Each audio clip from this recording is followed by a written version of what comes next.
Oke, di pelajaran bimbingan TIK kali ini, kita akan melanjutkan dari materi fitur Google Workspace Education di pertemuan minggu lalu. Kalau minggu lalu kita hanya membahas sekilas tentang fitur-fitur apa saja yang sudah disediakan oleh Google, kali ini kita akan ulas satu persatu fitur yang ada. Nah, untuk kali ini, kita akan mengulas terlebih dahulu tentang Google Docs. Oke. Langkah pertama, ketika kita ingin membuat sebuah pekerjaan atau membuat sebuah dokumen menggunakan Google Doc, yang pertama kita lakukan adalah wajib login dulu ke akun Google kita. Jadi kalian masuk browser dulu, setelah masuk browser pastikan sudah login menggunakan akun kalian. Nah, seperti yang saya tunjukkan minggu lalu, di sini ini akun saya sudah login. Kemudian setelah login, kamu klik titik 9 di samping akun. Kemudian kita pilih Google Docs yang ini, yang ikonnya berwarna biru. Ini silahkan diklik. Nah, setelah kita masuk di tampilan Google Docs yang seperti ini, tampilan awal seperti ini, kita pilih blank untuk membuat dokumen baru. Kita pilih blank. Ini adalah tampilannya, mirip sekali, hampir sama dengan tampilan di Microsoft Word. Saya rasa kalian semua di sini sudah tidak asing dengan tampilan pengolah kata ini, karena menurut saya kalian semua sudah pernah mengedit sebuah dokumen menggunakan Microsoft Word. Begitu juga dengan tools yang ada di sini. Ini juga tools-tools yang sudah sering sekali kita gunakan, ada file, edit, view, insert, dan lain sebagainya. Oke, kita akan membahas satu persatu apa saja fitur atau kelebihan-kelebihan yang sudah disediakan Google Doc ini. Yang pertama, dengan kita menggunakan Google Docs, di sini kita bisa berkolaborasi langsung di waktu yang sama dengan orang lain. Dan di sini kita bersifat online. Cara kerjanya kita bersifat online. Jadi setelah kamu membuat atau membuka lembar kerja Google Docs seperti ini bisa kamu share, kamu bagikan kepada siapa saja yang ingin kamu ajak berkolaborasi untuk bekerja bersama pada lembar kerja ini. Jadi ketika kamu membuka lembar kerja ini dan orang yang kamu share itu juga membukanya di waktu yang sama, maka di situ kalian bisa langsung berkolaborasi tanpa harus menunggu teman kalian selesai mengerjakan atau menunggu teman kalian sudah tidak lagi membuka Google Doc-nya. Jadi di waktu yang bersamaan, misalkan sekarang saya mengetikkan sebuah paragraf. Nah, ini sebelum saya mengetikkan sebuah paragraf, ini kalau kalian mau share dengan orang lain, kamu bisa di sini tambahkan share with people and group. Nah, di sini akan muncul beberapa email yang direkomendasikan yang ada yang biasanya sering kalian hubungi atau yang pernah kalian hubungi. Di sini bisa kalian masukkan alamat emailnya, atau kalau enggak, kamu bisa di bawahnya ini get link. Nah, link ini bisa kamu bagikan kepada teman yang ingin kamu berikan link ini, ingin kamu ajak untuk berkolaborasi mengerjakan sebuah dokumen secara bersama-sama, begitu. Oke, jadi ketika kamu sedang mengedit, ketika kamu sedang mengetikkan sebuah paragraf, sebuah kata, atau mengedit sebuah dokumen, kemudian temanmu membuka di waktu yang sama, di situ kamu bisa langsung melihat hasil kerjanya. Misalnya saya mengetik di sini, mengetik sebuah dokumen. Nah, yang kamu ketik ini akan bisa dilihat langsung oleh temanmu yang waktu itu juga sedang membuka Google Doc ini. Begitu juga ketika temanmu sedang mengetikkan sesuatu atau sedang melakukan perubahan, melakukan editing, kamu juga bisa melihat secara langsung. Itu adalah kelebihannya, berbeda dengan Microsoft Word, karena Microsoft Word itu bersifat offline. Ketika kamu mengedit sebuah dokumen, maka orang lain tidak akan tahu kalau dia tidak langsung melihat kepada layar laptopmu. Begitu. Dan ketika kamu ingin sharing kepada teman, kepada siapapun itu, kamu harus membagikan file itu, kamu harus mengirimkan dulu file Microsoft Word-nya. Mengirimkannya bagaimana? Ya memang banyak cara, bisa kamu kopikan filenya, kamu unggah di Google Drive, kemudian linknya kamu share ke temanmu, atau kamu kirim dokumennya melalui WhatsApp, dan lain sebagainya. Oke, kita lanjutkan. Itu tadi yang pertama, kalian bisa kolaborasi di waktu yang sama dan bersifat online. Kemudian fitur yang kedua, di sini kita bisa menambahkan jenis font lain. Nah, bedanya kalau kamu di Microsoft Word, kamu mau mengganti sebuah font yang bisa kita gunakan itu hanya font yang sudah disediakan di situ.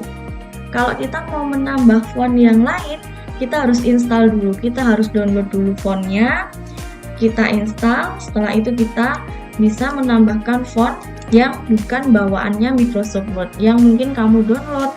Ini fontnya kok lucu sekali, ini fontnya kekinian, ada Montserrat, ada Roboto, ada Lobster, atau lain sebagainya. Nah, font-font yang seperti itu, yang biasanya kalian suka desain, bikin poster, atau desain foto kalian dikasih tulisan-tulisan. Nah, biasanya font-font yang semacam itu, font-font yang menarik, itu kalian harus download dulu, kalian install, baru kita bisa gunakan di Microsoft Word.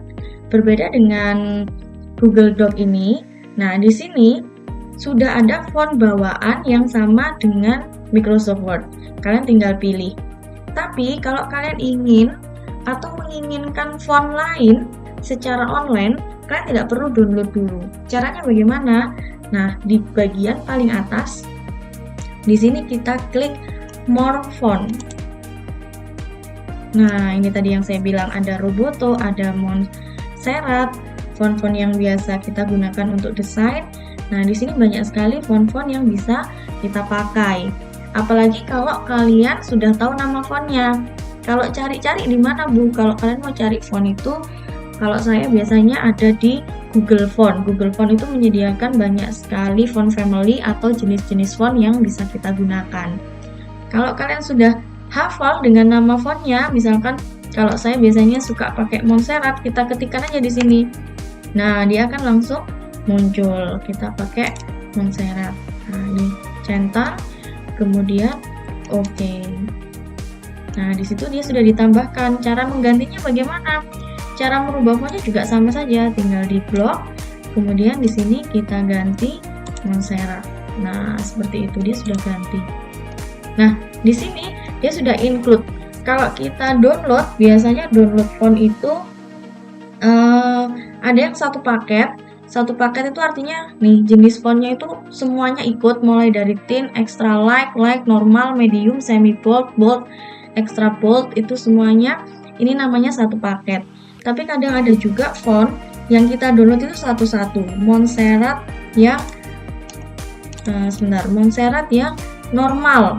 Kita download dulu yang normal. Oh, ternyata yang normal kayak gini. Ternyata kurang tebal. Butuh yang ketebalannya di atasnya normal. Download lagi medium. Nah, kita harus download satu persatu. Tapi kalau di Google Doc ini, kita ketikkan Montserrat gitu aja. Nah, satu keluarga Montserrat ini dia sudah keambil semua. Kamu tinggal pilih mau pakai yang mana. Mau pakai yang normal, medium, bold, atau semi bold, dan lain sebagainya. Nah, seperti ini hasilnya. Sangat mudah, sama dengan ketika kalian ingin merubah jenis font di Microsoft Word. Oke, kita lanjutkan di fitur yang selanjutnya, fitur yang ketiga. Nah, ini ada kelebihan juga di sini, itu menerjemahkan bahasa, translate. Kalau biasanya kalian dapat tugas membuat pidato dalam bahasa Inggris, nah pasti kalian kan ada anak-anak yang memang sudah jago bahasa Inggris. Jadi ketika buat pidato, itu dia langsung mengetikkan sebuah pidato yang menggunakan bahasa Inggris. Ada juga anak-anak yang jangankan mengetikkan pidato pakai bahasa Inggris, bikin pidato pakai bahasa Indonesia saja sudah kesulitan. Gimana sih susunan pidato yang benar? Harus apa dulu yang diomongkan? Apakah langsung ke intinya? Apakah langsung ke apakah harus diawali dengan pembukaan dan lain sebagainya? Atau di tengah-tengah ketika kalian mengetik, kok rasanya nggak enak ya pidatonya, hapus deh, edit lagi. Nah, kan biasanya seperti itu. Kalau misal kalian dapat tugas membuat pidato bahasa Inggris, kalian nggak perlu kerja 2 kali kalau kalian mengerjakannya menggunakan Google Doc. Misalkan kalian membuat pidato menggunakan bahasa Indonesia, setelah kalian menuliskan semuanya, sudah mengetikkan pidatonya, tinggal di blok, kemudian kita pilih translate. Nah, di mana tempatnya translate? Kamu klik tools, kemudian di sini ada translate dokumen. Kita klik. Nah, translate-nya nggak hanya ke bahasa Inggris, banyak banget. Di sini ada pilihan bahasanya. Ada Afrika, ada Arab. Nah, ini banyak sekali. Nah, kita pilih bahasa Inggris, kita ketikkan English. Aduh, mana tadi? Nah, ini dia. Kemudian setelah kamu memilih bahasanya, di sini tinggal diklik translate. Kita tunggu. Nah, dia tidak akan merubah langsung dokumen yang pertama kamu buat. Dokumen yang pertama kita buat kan ada di sini. Nah, mengetik sebuah dokumen, isinya kan ini, mengetik sebuah dokumen. Saya ingin mentranslate tulisan saya mengetik sebuah dokumen ini ke dalam bahasa Inggris. Caranya itu tadi, kamu klik tools, kemudian pilih translate dokumen. Ketika kamu sudah klik itu, bukan dokumen ini yang berubah, tapi dia akan membuat dokumen baru di sini. Membuat sebuah dokumen Google Docs baru yang isinya ketikan kita tadi sudah ditranslatekan ke dalam bahasa yang kita pilih. Kalau kamu pilihnya bahasa Inggris, berarti di sini ditranslate ke bahasa Inggris. Jadinya typing a document seperti itu. Cukup mudah, cukup simple. Kamu nggak perlu kopas, kamu setelah ngetik, kemudian kamu masuk ke Google Translate, kamu kopaskan di situ, kamu ambil lagi hasilnya, kamu masukkan di dokumen kalian. Nah, itu kan kerja berulang-ulang ya. Tapi kalau kalian menggunakan fitur yang ada di Google Doc, hanya sekali klik menggunakan tools ini, translate dokumen, kemudian kamu akan mendapatkan hasil translatannya. Dan hasil tulisan kalian yang asli, yang masih dalam bentuk bahasa Indonesia, dia juga tidak hilang. Jadi kita bisa menyimpan dua dokumen. Dokumen yang pertama yang dalam bentuk bahasa Indonesia, kemudian dokumen kedua dalam bentuk bahasa Inggris atau hasil terjemahan yang tadi. Cukup mudah kan? Nah, sekarang kita lanjutkan ke fitur selanjutnya. Tadi ada menerjemahkan bahasa.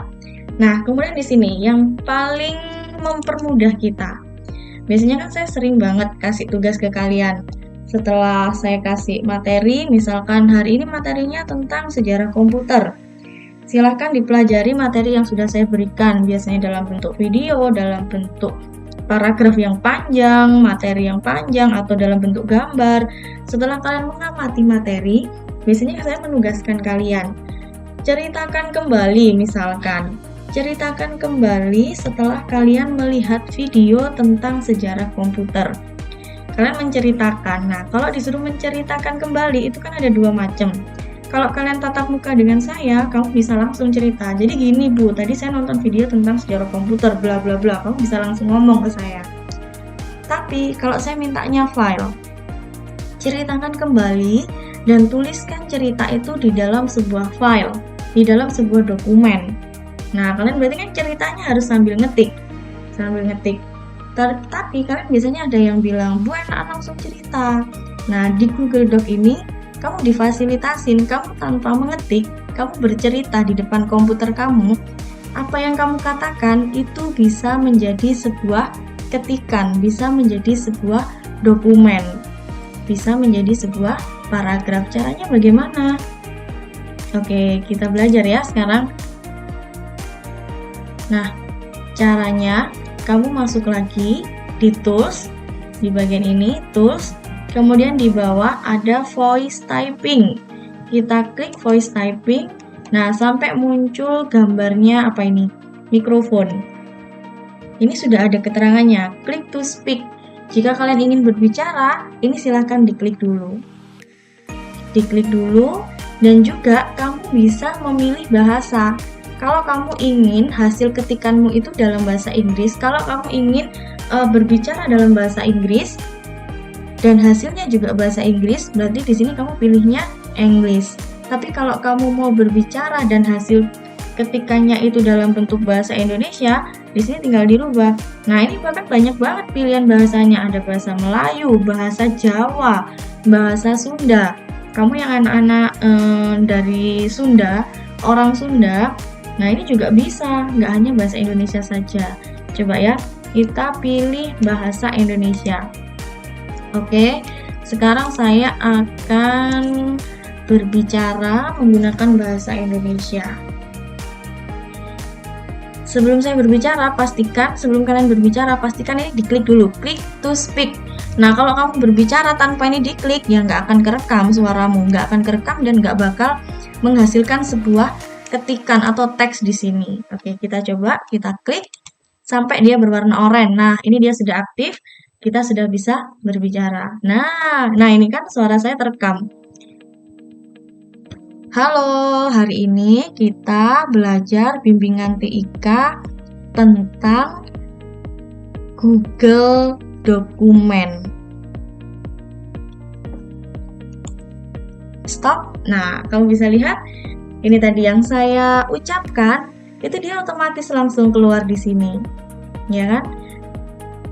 Hari ini kita belajar bimbingan TIK tentang Google Dokumen.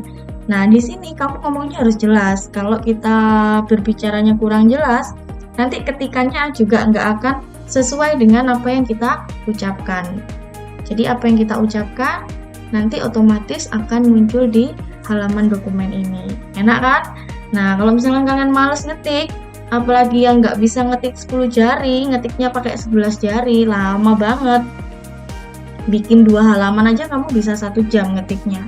Tapi dengan adanya fitur voice typing tanpa kalian ngetik, buat kalian yang hobi bercerita, storytelling, wah cepet sekali, tanpa ngetik, ngobrol aja di depan laptop. Nanti tahu-tahu sudah jadi 10 lembar, selesai, ya kan? Oke. Banyak sekali ya fitur-fiturnya Google Doc ini yang mempermudah pekerjaan kita. Itu tadi menulis dengan dokumen suara. Sekarang kita lanjutkan ke fitur yang selanjutnya. Nah, sekarang di sini ada suggestion mode. Suggestion mode ini kita bisa mencatat, Google Doc ini bisa mencatat setiap perubahan. Dan ketika kamu berkolaborasi dengan temanmu, bekerja kelompok misalkan, di situ apa yang dikerjakan temanmu, perubahannya apa, si Google Doc ini akan mencatat. Oh, tadi dia membuat sebuah paragraf baru.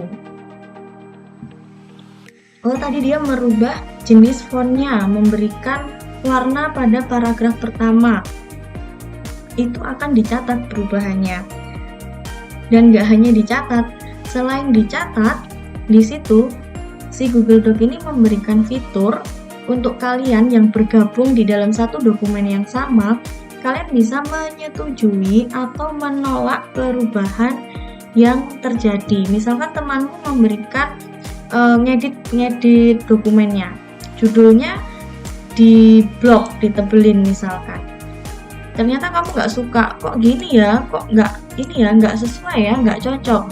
Nah, di situ kamu bisa mereject, bisa menolak. Caranya bagaimana? Oke, kita coba. Jadi kalau kamu mau mengaktifkan suggestion mode, di sini bagian kanan ini ada gambarnya pensil. Nah, di editing mode ini, nah kamu klik tanda panahnya, ini ada editing, ada suggesting, sama viewing. Kalau kamu pilih editing, berarti orang-orang yang kamu undang atau orang yang kamu bagikan linknya ini ketika membuka dokumen Google Doc-mu, dia bisa mengedit. Jadi dia bisa ikut mengedit, bisa melakukan perubahan. Kalau viewing, dia hanya bisa melihat. Dia bisa membaca dokumen yang kamu bagikan tanpa bisa melakukan editing. Misalkan temenmu yang kamu bagikan melihat, tipu nih tulisannya, mau tak benerin. Nggak bisa kalau kamu hanya memberikan akses untuk melihat. Walaupun sudah tahu tulisanmu typo, dia tidak akan bisa ngedit. Tapi kalau kamu berikan hak akses untuk editing, tahu ada typo, nah di situ bisa membantu ngedit. Nah, sekarang kita coba yang suggesting.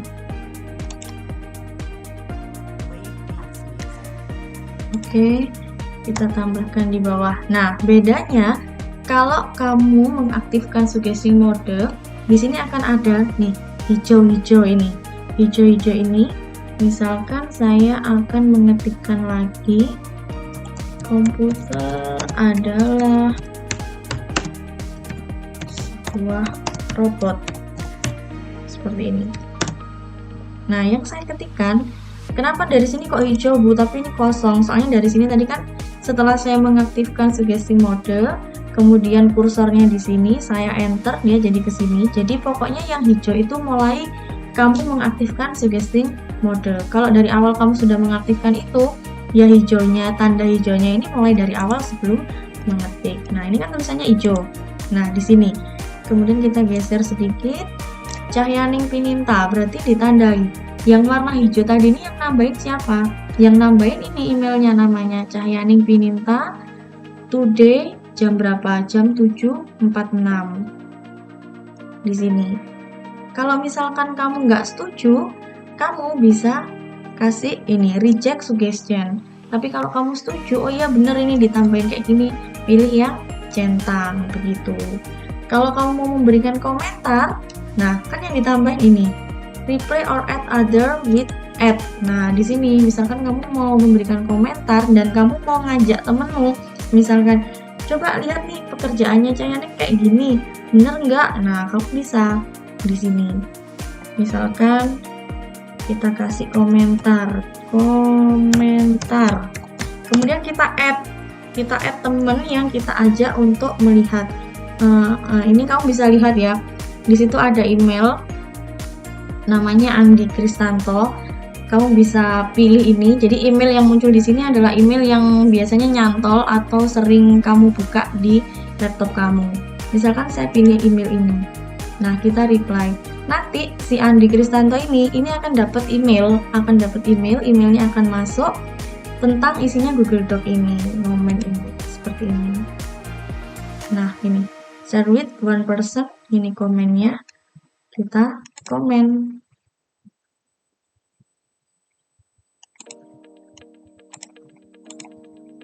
Kok nggak bisa? Oh, sudah.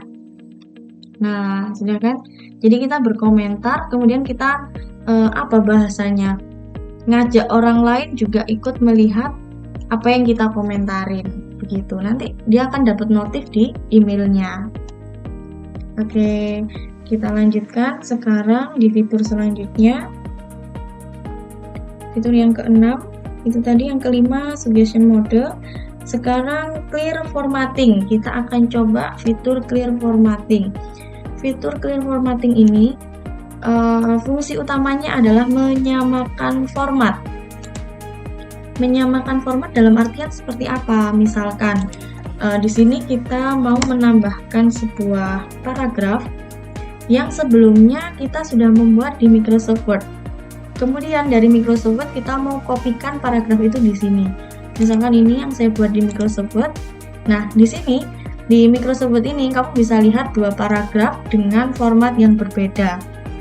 Yang pertama, ini fontnya Calibri, ukurannya fontnya 12. Kemudian paragraf yang kedua pakai Times New Roman dan ukuran fontnya 11. Kemudian di sini di paragraf pertama ada sebuah teks yang bercetak tebal dan ada garis bawahnya. Kalau kita lihat di sini ada berbagai macam format, ada 1, 2, 3, ada 3 jenis format, bahkan lebih karena ada ukuran font yang berbeda juga. Misalkan ini kita mau kopas, kita Ctrl C, kemudian kita pastekan di Google Doc-nya, kita paste di sini. Nah, kamu lihat di sini hasilnya juga berbeda. Biar ini sama, tanpa kamu ngedit satu-satu, ini tinggal di blok, kemudian kita ke format, kamu pilih format, di bagian bawah ada clear formatting, kita klik. Nah, dia otomatis langsung sama formatnya, jenis fontnya sama, ukuran fontnya sama, yang tadi bercetak tebal sekarang sudah hilang, yang tadi bergaris bawah sekarang juga sudah nggak ada, seperti itu. Gampang ya, jadi kalau misalkan kalian kerja bareng, kemudian saling kopas, misalkan memang harus ada yang di copy paste, kok beda-beda ya, kok nggak enak ya dilihatnya ya, nggak rapi, daripada kerja satu-satu, blok aja yang mana yang mau disamakan, kemudian kalian klik ini tadi, format, kemudian clear formatting. Jadi clear formatting ini tujuannya adalah membersihkan macam-macam format yang ada dan menyamakan menjadi satu format yang sama. Oke, lanjut ke fitur yang ketujuh. Tandai seorang di komentar. Oh, tadi sudah ya yang menandai ketika kamu ingin menambahkan sebuah komentar tadi. Di sini kamu mau menambahkan orang atau menandai untuk melihat komentar dan melihat dokumen. Caranya di awal harus ada add-nya ya. Pakai add, kemudian kamu tambahkan alamat emailnya. Oke. Jadi itu untuk hari ini, untuk fitur-fitur yang kita bahas di Google Doc ada 7 fitur, mulai dari kolaborasi di waktu yang sama, menulis dengan dokumen suara, menambahkan font online secara otomatis, menerjemahkan bahasa, dan lain sebagainya.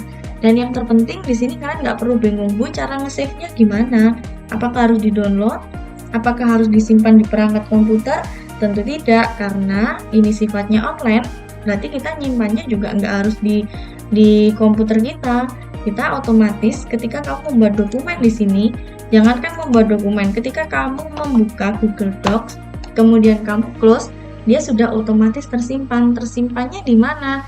Tersimpannya adalah di Google Drive. Jadi kamu nggak perlu hilang. Bu, tadi lupa, belum pencet Ctrl S untuk menyimpan. Biasanya gitu kan kalau di Microsoft Word. Dapat satu paragraf, jangan lupa pencet Ctrl S untuk save.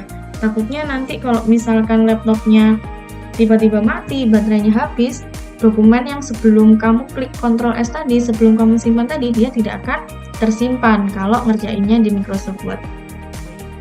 Tapi kalau kamu ngerjainnya di Google Docs, misalkan laptop kamu tiba-tiba mati, yang tersimpan terakhir yang mana ya? Yang terakhir kamu edit sebelum laptop itu mati, ya itu dia yang tersimpan. Jadi kamu tidak perlu bingung bagaimana cara menyimpannya. Ini kamu close, ini sudah tersimpan. Ini misalkan Bu Jaya close, nah, loh hilang dong Bu. Coba sekarang kita cek di Google Drive kita, masuk di Google Drive. Nah, itu tadi kan nggak ada namanya ya. Coba kita cek ini tadi. Nah, ini tadi dokumen yang kita buat. Tersimpannya mulai dari mana ya? Pokoknya terakhir kali kita melakukan perubahan sampai sini. Oke, cukup mudah untuk penggunaan Google Doc dan banyak sekali fitur-fitur yang memudahkan kita dalam bekerja. Sekian untuk materi tentang fitur Google Workspace Education, terutama untuk Google Doc pada hari ini. Kita lanjutkan lagi materinya minggu depan. Kita akan belajar tentang Google Slide, Spreadsheet, dan Google Site. Terima kasih, semoga bermanfaat untuk kalian semua. Bye!